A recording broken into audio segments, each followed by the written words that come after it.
Michigan Constitution of 1963, Article 9, Section 17. No money shall be paid out of the state treasury except in pursuance of appropriations made by law. Section 18. The credit of the state shall not be granted to, nor in aid of, any person, association, or corporation, public or private, except as authorized in this Constitution. This section shall not be construed to prohibit the investment of public funds until needed for current requirements, or the investment of funds accumulated to provide retirement or pension benefits for public officials and employees, as provided by law. Section 19. The state shall not subscribe to, nor be interested in, the stock of any company, association, or corporation, except as follows. A. Funds accumulated to provide retirement or pension benefits for public officials and employees may be invested as provided by law. B. Endowment funds created for charitable or educational purposes may be invested as provided by law, governing the investment of funds held in trust by trustees. C. Funds held as permanent funds or endowment funds, other than those described in subdivision B, may be invested as provided by law.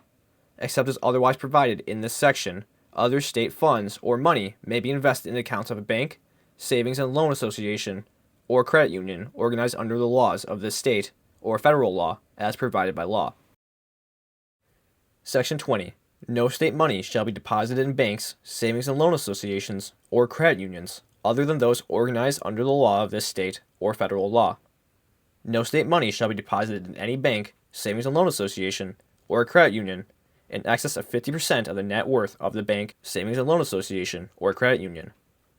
Any bank, savings and loan association, or credit union receiving deposits of state money shall show the amount of state money so deposited as a separate item in all published statements. Section 21. The legislature shall provide by law for the annual accounting for all public monies, state and local, and may provide by law for interim accounting. The legislature shall provide by law for the maintenance of uniform accounting systems by units of local government, and the auditing of county accounts by competent state authority and other units of government, as provided by law. Section 22. Procedures for the examination and adjustment of claims against the state shall be prescribed by law.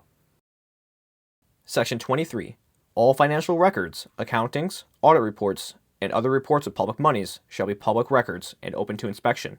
A statement of all revenues and expenditures of public monies shall be published and distributed annually as provided by law. Section 24. The accrued financial benefits of each pension plan and retirement system of the state and its political subdivisions shall be a contractual obligation thereof which shall not be diminished or impaired thereby. Financial benefits arising on account of service rendered in each fiscal year shall be funded during that year, and such funding shall not be used for financing unfunded accrued liabilities. Section 25. Property taxes and other local taxes and state taxation and spending may not be increased above the limitations specified herein without direct voter approval. The state is prohibited from requiring any new or expanded activities by local governments without full state financing, from reducing the proportion of state spending in the form of aid to local governments, or from shifting the tax burden to local government. A provision for emergency conditions is established, and the repayment of voter-approved bonded indebtedness is guaranteed. Implementation of this section is specified in sections 26 through 34 inclusive of this article.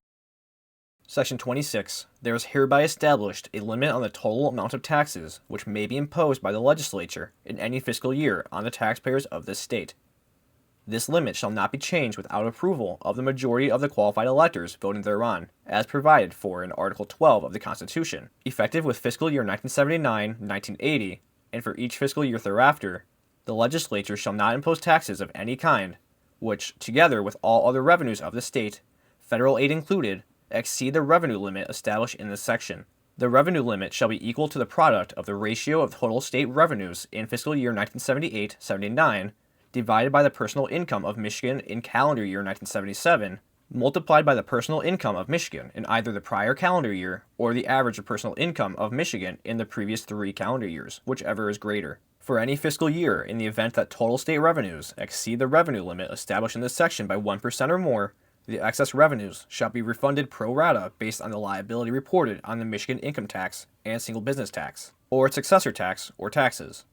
Annual returns filed following the close of such fiscal year. If the excess is less than 1%, this excess may be transferred to the State Budget Stabilization Fund. The revenue limitation established in this section shall not apply to taxes imposed for the payment of principal and interest on bonds, approved by the voters and authorized under Section 15 of this article, and loans to school districts authorized under Section 16 of this article. If responsibility for funding a program or programs is transferred from one level of government to another as a consequence of constitutional amendment, the state revenue and spending limits may be adjusted to accommodate such change, provided that the total revenue authorized for collection by both state and local governments does not exceed that amount which would have been authorized without such change.